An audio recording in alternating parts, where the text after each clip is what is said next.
ఏదో పార్టీ అంటారు రమ్మంటోంది. సివిల్స్కి ప్రిపేర్ అవడం అంటే సొసైటీని స్టడీ చేయడం కూడా. వెళ్ళు తల్లి. నాన్ ఆల్కహాలిక్ పార్టీనే కదా.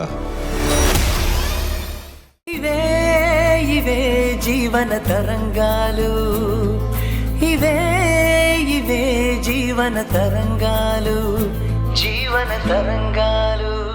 అంతా అయోమయంగా ఉంది. అయినా మేమంటే ద్వేషం చూపించే దేవిక తనే సీమంతం చేయించాలని ఎందుకు అనుకుంటుంది?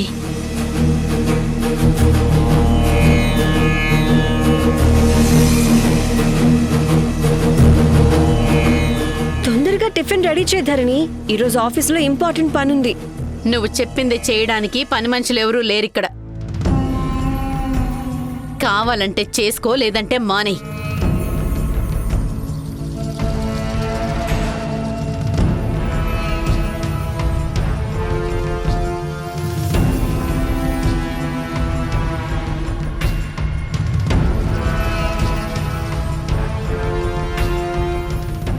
అమ్మా, మీలో దీప అంటే ఎవరు?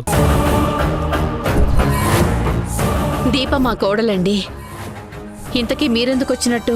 దీప గారితో మాట్లాడాలమ్మా, పిలుస్తారా? Deepa, Deepa. Good morning lawyer గారు. దీపా, లాయర్ గారిని ఎందుకు పిలిపించావు? మీ అబ్బాయికి డైవర్స్ ఇవ్వడానికి.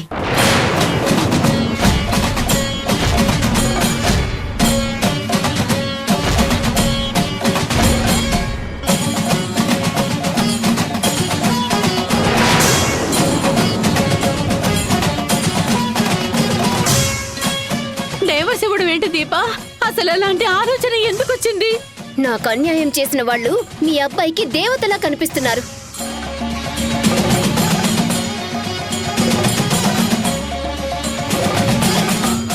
నాకు గర్భశోకం మిగిలించిన వాళ్ళు కాళ్ళు పట్టుకుంటే నేను భరించలేనత్తయ్యా. అందుకే విడిపోదామని నిర్ణయానికి వచ్చేశాను.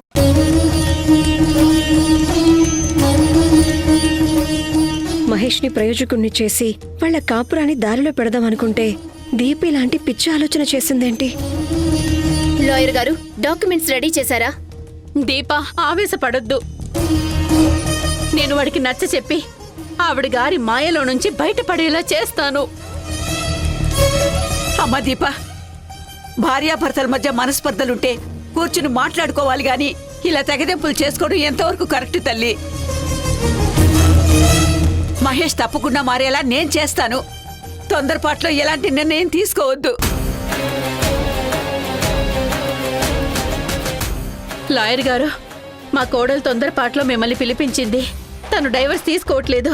దయచేసి మీరు వెళ్ళిపోండి. వెళ్ళకండి లాయర్ గారు. పేపర్స్ రెడీ చేయండి, నేను సంతకం పెడతాను. వద్దు దీపా. లాయర్ గారు, ప్లీజ్ మీరు వెళ్ళిపోండి.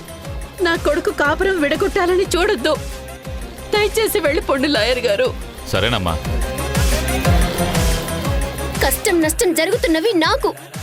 కట్టుకున్నవాడు తనకిష్టానికి ప్రవర్తిస్తే భరించాల్సిన కర్మ నాకు లేదు.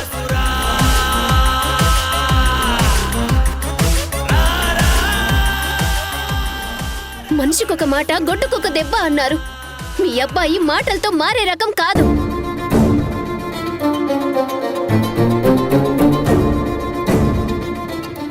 నేను డైవర్స్ ఇచ్చి వెళ్ళిపోయాక మీ కొడుకును కూర్చోబెట్టి నీతి మంత్రాలు బోధించండి.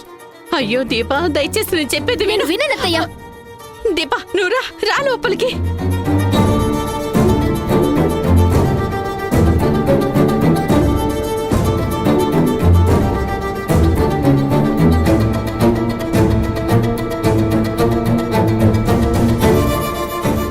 ఆగు, ఎక్కడికి ఓ ఎగేసుకుంటూ వెళ్తున్నావు? ఏమైంది? తమరి కోసం లాయర్ వచ్చాడు. అయితే నీకోసం వస్తారు గాని నా కోసం ఎందుకు వస్తారు? ఈ మధ్య తమరు చేసిన ఘనకార్యాలకే నీకోసమే వచ్చాడు ఈసారి లాయర్.